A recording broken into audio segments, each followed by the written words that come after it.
Astăzi voi conduce acest camion de 24 de metri lungime.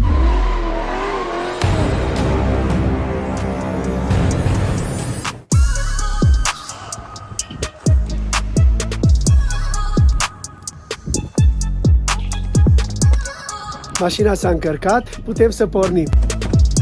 Și acum pornesc de acasă, stau exact 2 minute de la serviciu.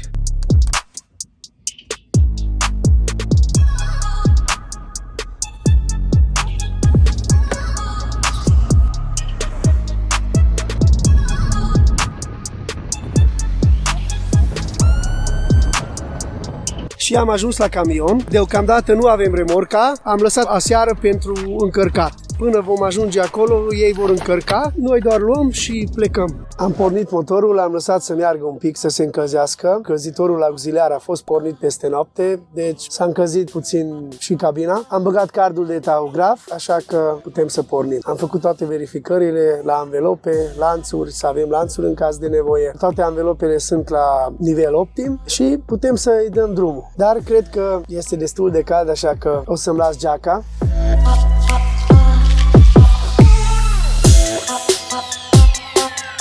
Punem și centura de siguranță. Nu se știe niciodată. Din fericire, aici în Norvegia nu prea sunt accidente, aproape chiar deloc, dar totuși pentru siguranța noastră trebuie să o purtăm. Momentan ne aflăm în Kristiansand. De aici plecăm doar cu camionul și un container pe camion. Trebuie să mergem la o companie numită Lekekassen. Această companie se află la Grimstad, la 50 de kilometri de Kristiansand. Un drum de aproximativ 40-45 de minute de făcut. Până ajungem la Grimstad, haideți să vă povestesc cum funcționează transportul în Norvegia. Aici, în Norvegia, de regulă, nici companiile mari nu dețin camioane. Toate companiile apelează la Bring și PostNord. Tot ce înseamnă transport se face prin ei, cum ar fi DHL-ul din Germania. PostNord și Bring dețin o grămadă de semi-remorci, o grămadă de containere. Au peste tot prin țară terminaluri, unde sunt plasate aceste containere și aceste semi-remorci și sunt organizate curse fixe. De exemplu, în fiecare zi merg, să zicem, 5 camioane cu câte 2 containere din Kristiansand la Oslo. Tur-retur. O altă cursă, să zicem, merg 2 camioane sau 3 camioane din direcția Kristiansand către Stavanger și înapoi. Indiferent câtă marfă este, tot mergi. Cursele sunt fixe. Ce face PostNord sau Bring? Ei colectează marfa de la diferite companii din zona unde se află terminalul. De exemplu, în cazul de față din Kristiansand, avantajul la container este că lași containerul la firma respectivă și ei au la dispoziție, să zicem, 24 de ore să le încarce. Tu când te duci, nu mai trebuie să aștepți pentru încărcare, ai ridicat containerul și te-ai dus în treaba ta. Cum funcționează totul? Camioanele noastre lucrează 24 din 24. Ce înseamnă asta? Să zicem, cu camionul acesta, da? Avem o cursă de zi și o cursă de noapte. Cursa de zi înseamnă colectare de marfă și distribuție. Începe dimineața de la ora 6 sau 7. Toată marfa colectată pe timp de zi se redistribuie în diferite containere. Să zicem că tu ai colectat de la o firmă pentru Grimstad, de la o altă firmă ai colectat pentru Stavanger, de la o altă firmă ai colectat pentru Bergen sau Oslo. Și atunci terminalul le sortează în diferite containere. Cursele de noapte, să zicem, cel care pleacă la Oslo duce marfă doar de Oslo. Poate că marfa trebuie să ajungă în Trondheim, deci prima dată merge la Oslo și de la Oslo se redistribuie iar într-un alt container și merge la Trondheim. Absolut toate punctele sunt acoperite de diferite curse. Deci aici, în fiecare zi, vii la servici, lucrezi 8 ore, 10 ore și te duci acasă și petreci timpul cu familia ta, dacă ai familia aici. Dacă ai familia, să zicem, în România, atunci ai timp liber. Îți gătești, faci ce este necesar, dar practic stai în casa ta, deci ai o viață normală, să zic așa, viață normală ca un alt serviciu de 8 ore. Adică ai venit la lucru, ți-ai făcut treaba, după aceea ești liber. Ești acasă, poți să te uiți la televizor, poți să ieși în oraș, poți să faci ce vrei, practic. În proporție de 80% transportăm 2 containere de mărime medie. Camioanele noastre sunt puțin mai mari decât cele din România, cele standard. Camionul în sine are 3 axe. A 3-a axă este axă liftantă. Iarna, cum e și acum, să zicem că trebuie să urci dealul. În cazul în care ai 2 axe, să zicem axa frontală și axa motrică la camion, nu prea ai ce variații să faci. Noi putem transfera greutate de pe axa a 3-a pe axa a 2-a doua, pe axa motrică, poți să urci mult mai lejer dealul. Eu lucrez aici în Norvegia de aproape 7 ani. În 7 ani de zile, de 2 ori a trebuit să pun lanț. Odată, ceva camion străin a rămas împotmolit, nu putea să urce dealul, a blocat toată circulația, a venit poliția, a crezut că e foarte periculos, că a obligat pe toată lumea să-și pună lanțurile. După părerea mea, sub nicio formă nu trebuia lanțuri. De 7 ani de zile fac Kristiansand-Oslo, în total aproximativ 700 de kilometri. Nici în zăpadă de jumătate de metru nu trebuia să pun lanțurile. Dar atunci poliția a oprit traficul și nu te lăsa să mergi mai departe decât dacă puneai lanțurile. Tu n-ai ce faci, trebuie să pui lanțurile. Aici în Norvegia nu merge cu vrăjala, cu poliția, că știi, domnule, că cine, că ce, că... Nu. Deci dacă poliția zice ceva, tu trebuie să execuți ordinul. Ești obligat să ai 7 lanțuri. Trebuie să ai una pentru axa frontală și 4 pentru axa motrică. Respectiv 2 pentru remorcă. Când ajungi să trebuiască să pui toate 7 lanțurile, tragi undeva la dreapta unde poți, dormi până curăță drumul. Din fericire, nu a fost niciodată caz de acest gen. Dacă ai un camion bun, dacă ai cauciucuri bune, când mă refer cauciucuri bune, nu înseamnă neapărat cauciucuri noi. Deci nu mă refer că dacă ai cauciuc nou, înseamnă că ai și bune pentru zăpadă. Nu. Din păcate, trebuie să vă povestesc că m-am întâlnit cu alți români în diferite terminaluri care au venit cu camioane din România. Ce cauciucuri aveau, la primul deal ai rămas acolo. Colegilor care lucrați pe camioane, dacă veniți în Norvegia, echipați-vă cu niște cauciucuri ca lumea, special pentru Scandinavia. Cauciucurile ce se folosesc în România, din păcate, nu sunt potrivite pentru zăpadă de jumătate de metru. Se curăță foarte bine drumul. Deci drumul se curăță foarte bine, dar din păcate, din punctul în care, să zicem, vine o ninsoare ca lumea abundentă, până la punctul în care se curăță drumul, trec 2, 3, 4 ore. Dacă în timpul ăsta nu ai cauciucuri potrivite, rămâi împotmolit. În Norvegia, autoritatea, cum ar fi ARR-ul în România, se numește Vegvesenet. Cei de la Vegvesenet, dacă te prind, ei fac controle foarte des. Deci dacă te prind cu cauciucuri neadecvate pentru Norvegia, ei au o listă cu cauciucuri aprobate special pentru Norvegia. Dacă nu ai camionul echipat cu astfel de cauciucuri, tu poți să le zici povestea că, domnule, că-s cauciucuri noi, că nu le interesează. Deci nu te lasă să mergi mai departe. Primești amendă cu 1000 de lei pe cauciuc, ceea ce, dacă faci un calcul, 28 de cauciucuri. Deci dacă îți lipsesc 28 de cauciucuri neadecvate, asta înseamnă o amendă de 280 de milioane,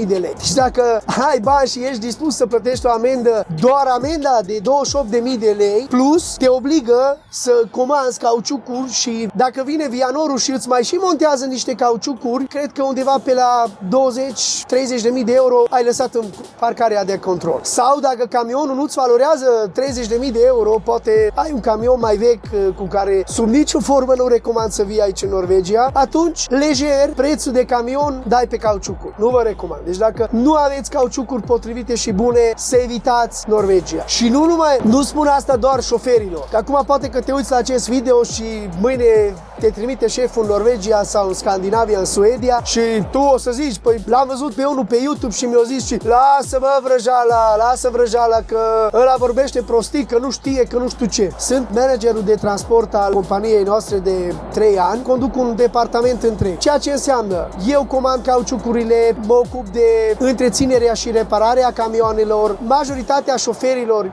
eu am angajat. Eu când am venit, a durat puțin până am învățat, să zic așa, șmecheria, cum se conduce mai eficient, mai rapid, mai bine, deoarece nu neapărat că oamenii care m-au învățat nu au fost binevoitori să mă învețe. Practic a fost o activitate nouă pentru toată lumea, deci departamentul din Kristiansand cu transport de containere s-a înființat cu puțin timp înainte și lumea avea experiență, să zic așa, medie, așa cu containere. Cursele de atunci au fost foarte presante.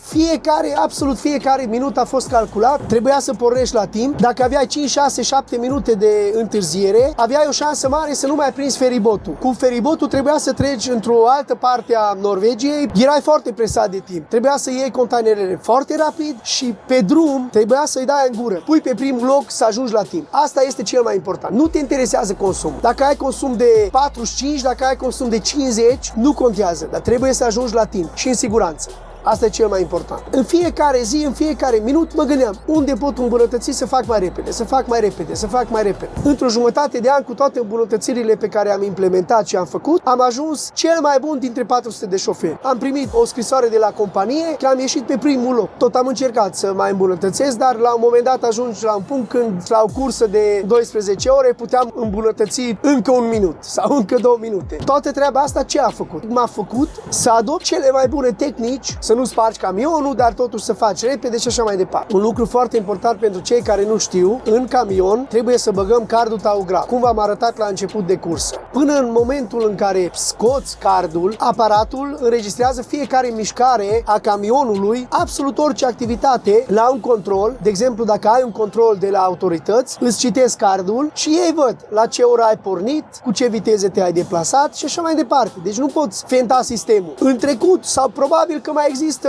oameni în România care mai fentează tahograful, dar este absolut ilegal. Deci dacă te prind, vei avea o problemă foarte mare cu autoritățile. Ai voie să conduci 4 ore și jumătate, după care ești obligat să iei o pauză de 45 de minute. După ce ai ținut cei 45 de minute pauză, mai ai voie încă 4 ore și jumătate. Ai voie să conduci 9 ore pe zi și de 2 ori pe săptămână ai voie să lucrezi 10 ore. Și ce înseamnă asta? Eu dacă mă duc cu 20 de km la oră cu camionul sau mă duc cu 90 de km la oră cu camionul, timpul la fel de repede trece. Și mulți șoferi nu înțeleg că domnule ăla de ce se grăbește cu camionul? Că lasă domnule să stea că are timp. Nu are timp, că dacă el merge cu 20-30 de km la oră, că tu îl ții în spatele tău cu, să zicem, 40 de km la oră, asta înseamnă că se va termina programul lui de condus și practic nu o să ajungă la destinație. Și dacă nu ajunge la destinație, ce au făcut om? Înțelegi? Deci cei cu mașini mici, lăsați camioanele să meargă. Poți să te gândești așa că, bine bă, hai lasă bă, ce și el în șofer, dar gândește-te că practic tu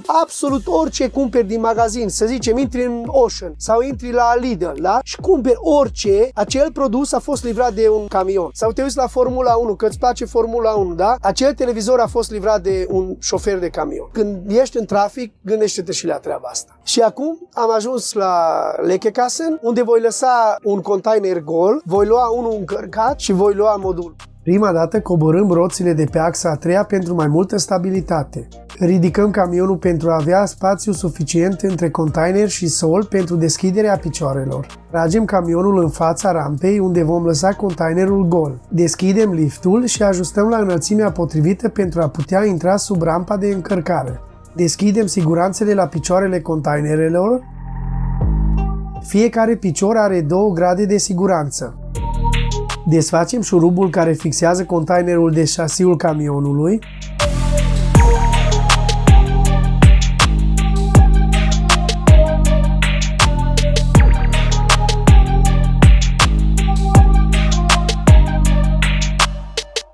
Fiecare container are 4 picioare și 4 șuruburi de fixare.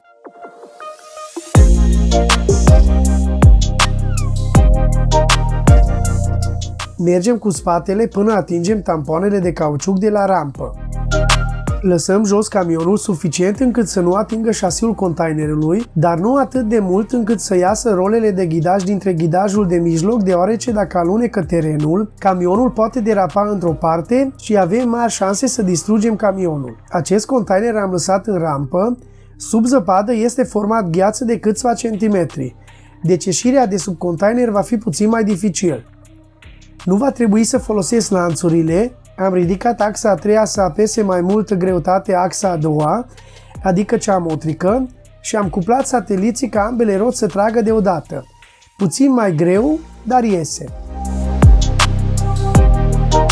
Acum mă duc sub containerul încărcat.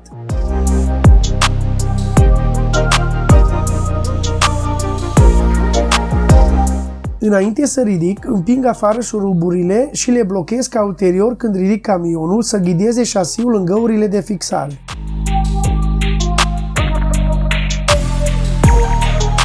Ridic camionul.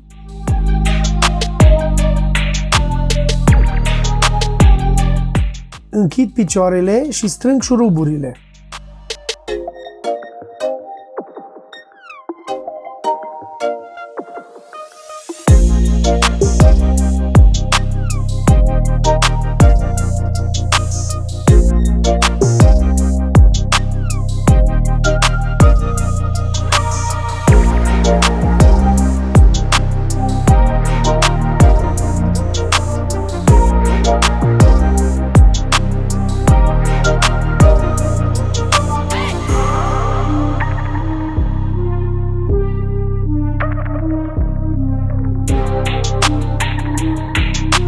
las camionul jos în poziția normală de condus, închid liftul, mă duc cu spatele să conectez remorca, proțapul trebuie să intre la cui. Scot cablurile din cabină, deoarece schimb remorca cu totul, trebuie să am cablurile mele pentru că soclurile diferă de la un camion la altul. Prima dată am conectat cablul de alimentare cu electricitate, după aceea furtunul de aer care furnizează aerul pentru pernele de aer, respectiv sistemul de frânare. Ultimul este cablul destinat sistemului de ABS. Am totul încărcat, totul conectat, pot să pornesc către destinație. Am lăsat containerul gol, am luat cel încărcat, am atașat modulul, în total avem 24 de metri să pornim la treabă.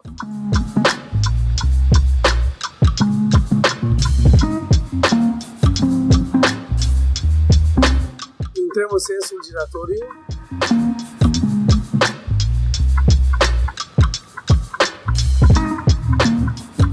Am pornit de la Grimstad, de la Lekekassen, avem de mers aproximativ 2 ore până la Stokke. La Stokke este un terminal de brink, unde va trebui să livrăm. După cum ați văzut, avem un container mare pe remorcă, dar este fixat, deci nu schimbăm. De obicei se pune cu macara acel container. Deci lăsăm remorca cu totul la Stokke, vom lua una goală și la fel, containerul încărcat lăsăm acolo și vom lua un container încărcat pentru Kristiansand. Mai am 10 km până la prima benzinărie Shell, unde voi alimenta camionul și voi lua o cafeluță bună. Draga mea Silvia a pregătit un sandwich bun.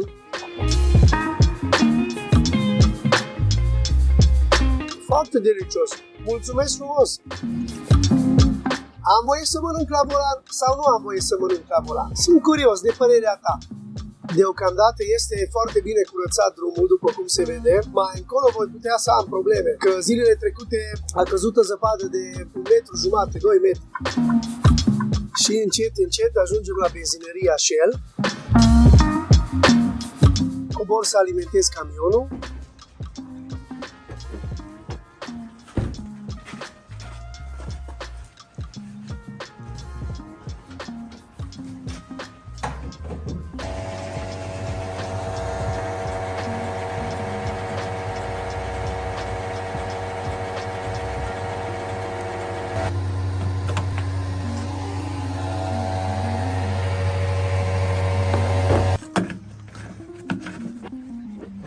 Bun, am alimentat și putem să pornim.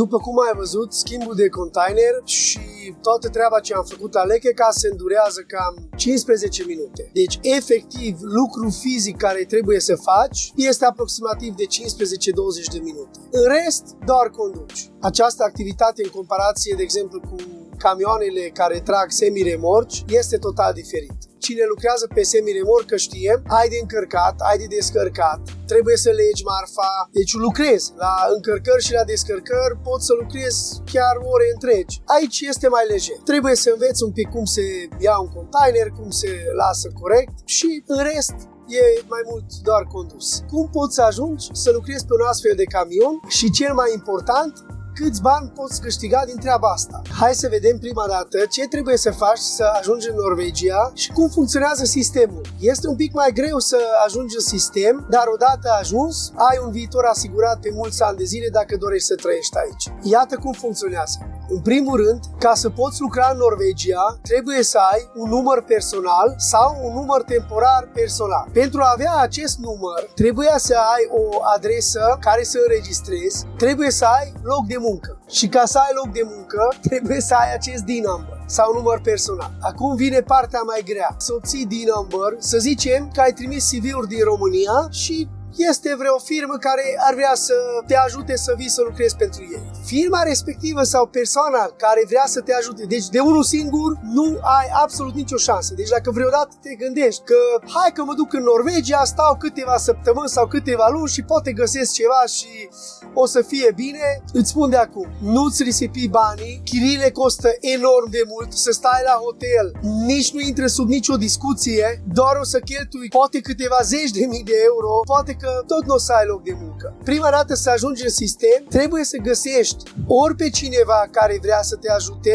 ori o firmă care, să zicem, ai trimis CV la firma respectivă și firma neapărat are nevoie de tine, dar pentru asta trebuie să fii extrem de serios. Extrem de serios. Onestitatea este foarte apreciată aici. Ai trimis CV-ul, te-au contactat, au zis, domnule, avem nevoie de tine, poți să vii și tu, ca să nu iei o țapă, ce trebuie să faci? Trebuie să-ți găsești o locuință. La intrarea în Norvegia, la graniță, te vor întreba unde te duci, ce vrei să faci, unde vei sta. Astea sunt primele întrebări. Dacă nu știi să răspunzi la careva din astea, fain frumos te întorc și poți să te duci înapoi. Deci îți spun din experiență, fiindcă stau aici și m-am mutat de câteva ori. Dacă vrei să închiriezi o casă, fiecare proprietar te întreabă de când ești în Norvegia, unde lucrezi, unde ai stat, persoane de referință pe care ei poate să-l sune și să întrebe de tine. Ai plătit totul la zi, ai distrus ceva în casă, etc. Ce ai făcut chefuri să bubuie cartierul. Dacă primesc un răspuns pozitiv, ai șanse să intri pe lista lor, că vin, să zicem, 5-6 persoane, ca ulterior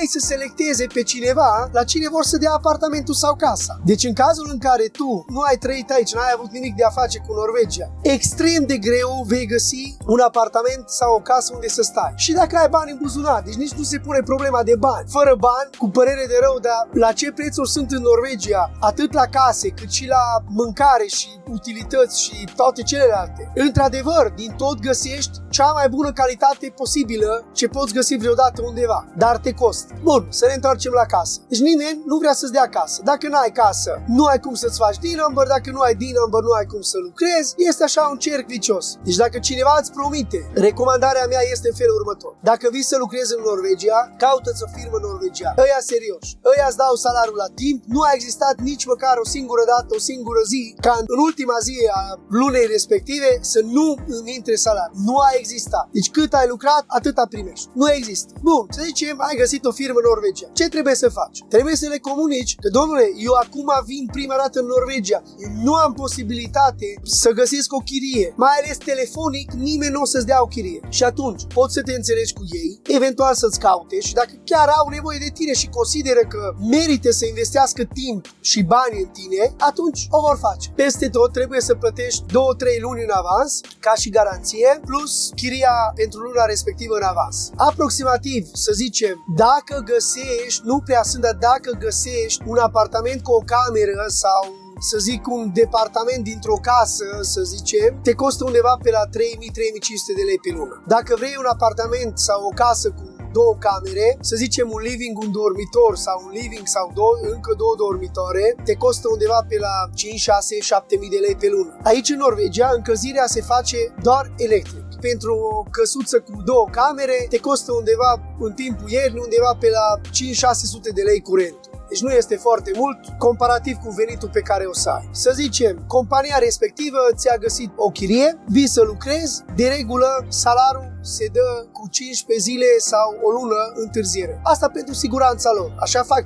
Deci așa se întâmplă și cu norvegienii, nu că vii tu din România. Ce se întâmplă? Ai chiria, ai locul de muncă, vii, mergi la instituția numită Skatteetaten, este similar primăria din România. Mergi frumos la ei, îți fac un D-number, vine D-number-ul, te înregistrează pentru impozit, începi să lucrezi și trebuie să încasezi bani undeva. Nici o bancă nu vrea să-ți facă un cont decât dacă ai deja 2-3 luni de vechime la locul de muncă. Și atunci iar intervine problema. Dacă nu ai pe cineva în cine să ai încredere ca să transfere banii în contul lui și tu să primești, să zicem, de la el, atunci ai o problemă. Că 3-4 luni să trăiești aici, să plătești o chirie de 5-6 mii de lei, să mănânci, să plătești alte cheltuieli și tu practic să nu încasezi nicio coroană, cam nașpa. Dar să zicem că ai persoana potrivită. După 3 luni poți aplica pentru un cont bancar. Sunt bănci care îți fac cont, dar periodic se schimbă. De exemplu, au fost ani în care, să zicem, o bancă că îți făcea cont. A trecut o jumătate de an, nu mai făceau la persoane nou venite în Norvegia. După aceea exista o altă bancă care făcea cont pentru străini. Deci trebuie să cauți, poate că ai șanse. Acum am povestit un caz fericit. Ai totul, încasezi banii, te ții de treabă și ești serios, poți să strângi bani frumoși sau poți să trăiești bine. Dacă nu vrei să te duci acasă, vrei să trăiești aici, poți trăi foarte bine. Dintr-un salar, chiar și două persoane, să zicem, vii cu soția, puteți trăi. Acum nu trebuie să vă așteptați. În România ați trăit din două salarii minime de câte 1500 de lei. Acum din salariul ăsta o să luați după primul an un Lamborghini Aventador. Nu o să luați un Lamborghini Aventador, dar o să vă permiteți dintr-un salar o viață decentă. Ce înseamnă? Înseamnă că dacă mâine ți s-a stricat televizorul, înseamnă că poi mâine ai intrat în magazin și ți-ai luat alta, fără griji, fără probleme. Nu că, bun, o jumătate de an nu mai mâncăm ca să luăm un televizor. Sau vrei să te îmbraci decent, vrei să mănânci decent, vrei să ai necesarele pentru o viață decentă, poți să-ți permiți chiar și pentru două persoane dintr-un salar. Acum legat de venitul în Norvegia. Știu, mă gândesc, te interesează oare venitul? Sau dorești să lucrezi de pasiune? Că multă lume zice că banii n-aduc fericirea. Dar întrebarea mea este, sărăcia aduce fericirea? Bun, lăsând glumele la o parte, în Norvegia, pentru fiecare tip de job, există un salar minim. Atenție, ești plătit pe oră, oriunde lucrezi, sunt locuri de muncă unde te angajează pe salar fix, dar rar se întâmplă și acolo ești contorizat pe oră. Adică pentru salariul respectiv fix, trebuie să acumulezi un anumit număr de ore pe luna respectivă.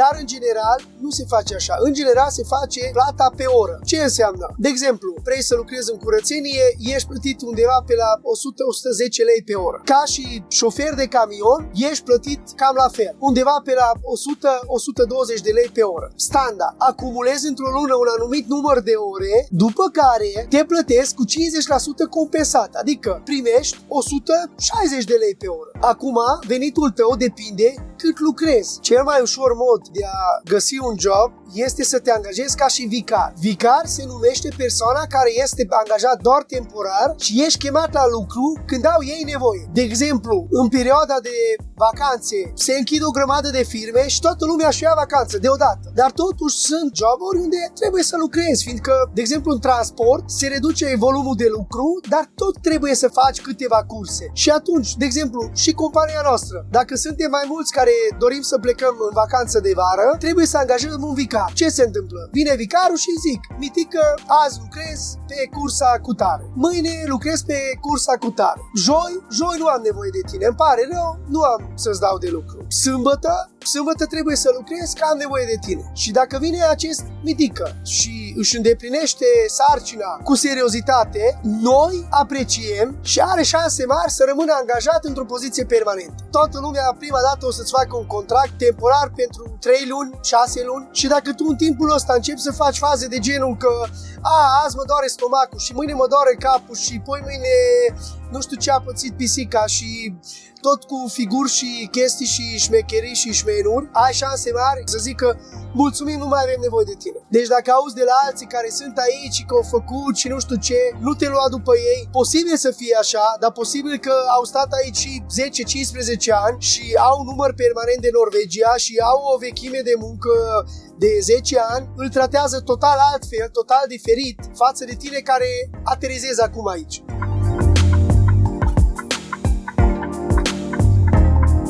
Și am ajuns la Stoke. Din motive de siguranță și de securitate nu voi filma înăuntru. Sper că mă înțelegeți. Revin imediat. A few moments later. Treabă bună, am terminat aici în Stoke. Nu am nimic înapoi astăzi pentru Kristiansand, așa că mergem înapoi gol-goluț. Deci încă tot nu am dat o cifră exactă, dar spun acum, un șofer câștigă pe an între 50.000 și 70.000 de euro. Atât poți câștiga ca și șofer în Norvegia. Acum, dacă ai norocul și găsești, dar asta e o raritate uriașă, dacă găsești loc să lucrezi la stat pentru cum ar veni primăria municipiului respectiv ca și șofer de camion, atunci pot să zic că te-ai scos. Atunci poți câștiga și 100-120.000 de euro pe an. Ce înseamnă banii ăștia? Primești în mână banii ăștia? Nu, că mai trebuie să plătești impozit. În Norvegia, impozitul se calculează absolut individual pe fiecare persoană. Deci nu există că o carte de muncă costă atâta. Se ia în considerare foarte mulți factori. Gen, câți ani ai, adică vârsta. Ești singur sau ești căsătorit? Ai copii sau nu ai copii? Câți copii ai? Dacă ai, să zicem, 5 copii, aproape nu plătești deloc impozit, fiindcă statul prin asta te ajută în Norvegia. Deci îți dă și ceva bănuți pentru copil, dar ajutorul mare de la statul norvegian prin impozit se face. Adică tu faci un copil, să zicem, este unul care nu are copil, nu-i căsătorit, stă singur, burlac, își trăiește viața. Dacă această persoană câștigă până în 50.000 de euro pe an, poate să plătească din această sumă un impozit de 35%. Dacă aceeași persoană depășește 600.000 de coroane, care înseamnă undeva aproximativ 60.000 de euro, poate să-i se tragă un impozit de 45%. Dacă aceeași persoană, să zicem, își face un credit și își cumpără o casă, automat statul vrea să te ajute ca să ai tu casa ta și reduce din impozit. Plătești mai puțin impozit, plătești poate numai 32%. Dacă ai soție și soția ta, să zicem, încă nu lucrează, statul zice, stai domnule, omul ăsta trebuie să întreține și familia, mai are o rată la casă, domnule, hai să luăm doar 20% impozit. Cifrele nu sunt exact astea de care zic eu, dar să înțelegi, cam așa funcționează. Dacă ai 3-4 copii, vine statul și zice, domnule, omul are nevoie de mai mulți bani să întrețină familia, să-și întrețină copiii, hai că luăm doar 15%. Un beneficiu uriaș în Norvegia este banii de vacanță. Cât ai lucrat anul acesta, în totalitate, ce sumă ai încasat, anul viitor, în vară, când te duci în vacanță, peste salariile tale ce primești lunar, mai primești un 12% din venitul tău din anul trecut. Asta înseamnă că dacă, să zicem, ai avut un venit de 50.000 de euro, tu mai primești 6.000 de euro vara viitoare. Suma asta foarte mulți nu calculează. Poate că te întrebi, are rost să încerci să vii în Norvegia? Ca și șofer de camion, ce ai nevoie? Păi în primul rând, ai nevoie de permis BE plus CE, ai nevoie de atestat de transport marfă și ai nevoie neapărat, oriunde te duci să lucrezi aici, neapărat îți cere ADR-ul, atestat de transport marfă periculoasă. În cazul în care vrei să-ți faci un permis de conducere, urmărește canalul iDrive-It și te vom ajuta. Sau în cazul în care vrei să-ți faci atestatele pe Join sau pe Alătură-te, vei găsi mai multe informații. Le ai astea, faci fain frumos un CV. Dacă vrei, poți să las site norvegian unde poți să te uiți după job. Dacă găsești un job, trimiți un CV, trebuie să știi engleză, norvegiana e ideală, dar din România să înveți norvegiană e aproape imposibil. Este important să nu minți, nu le plac mincinoși. Deci dacă încep cu minciuni și domnule, eu am 15 ani de experiență și vii aici și te văd că ești varză, o să te trimit acasă. Deci vii aici și zici, domnule, eu în viața mea nu am lucrat cu camion. Am permisul, am făcut cum am făcut, nu contează. Domnule, eu n-am nicio experiență. Eu nici nu știu cum se bagă un cablu de aer sau un cablu de ABS. Nu am idee. Și crede-mă, o să zică, nu-i nicio problemă, hai că te trimitem cu cineva, o să mergi cu unul care știe deja și o să înveți 2 săptămâni, 3, o lună, cât este necesar. Dacă ei consideră că ești o persoană onestă și merită să investească în tine, o vor face. Fiindcă noi facem la fel. A venit un băiat din Polonia, a fost foarte sincer. A venit și a zis, Ciobo, fii atent, eu nu am niciun fel de experiență, nimic, zero. N-am condus în viața mea, nu am stat în camion. Doar când mi-am făcut permisul, în Polonia, mă rog, o mers cum o mers, n-am nicio experiență. A fost iarnă, deci venea iarna și am zis, nu-i nicio problemă, hai că te ajutăm. Și am văzut cât de tare dorea să vină să lucreze aici, avea o pasiune pentru asta. L-am luat cu mine, l-am învățat cum să meargă pe zăpadă, cum să-și pună lanțurile în caz de nevoie, cum să facă absolut tot. Și ghiși ce? Avea 22 de ani, tânăr, fără experiență, da? L-am luat, omul a avut bună intenția să învețe, a învățat și după 3 luni de zile a devenit mai bun decât jumătate din șoferii vechi, care cică, domnule, eu sunt șofer de 15-20 de ani. Și ce? N-are nicio importanță. Acum, hai să definim ce înseamnă un șofer bun pentru noi. Este foarte important, fiindcă mulți cred că dacă merg încet și prost, sunt șoferi buni. Nu. Aici, șofer bun înseamnă, sau un șofer performant înseamnă că mergi rapid, în același timp mergi eficient, îți faci treaba bine, fără să cauzezi pagube, fără să lovești camionul, fără să distrugi marfă. Asta înseamnă un șofer bun. Fiindcă am avut șoferi, într-adevăr, care se mișcau repede, dar în fiecare zi sau fiecare a doua zi spărgeau un stop care costa 2500 de lei.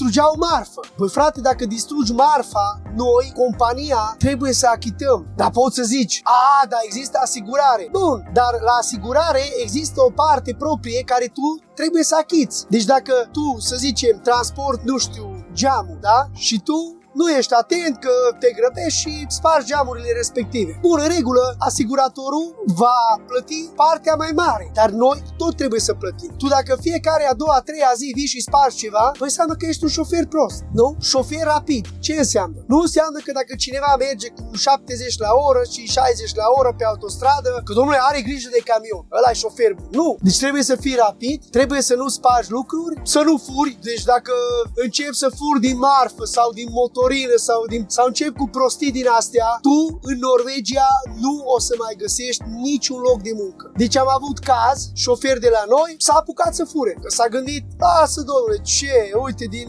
cât este aici, hai că mai iau și eu ceva pentru mine. Bun, compania a aflat și a răspândit vestea, au trimis e-mail-uri la toate firmele de transport de aici din Norvegia și omul respectiv, efectiv, nu-și mai găsea de lucru, nu-l mai angaja nimeni. Dacă deja lucrezi aici, indiferent unde, sau vrei să vii să lucrezi aici, nu te prosti la cap. Câștigi suficienți bani să trăiești bine. Dacă ești onest, ajungi mai departe.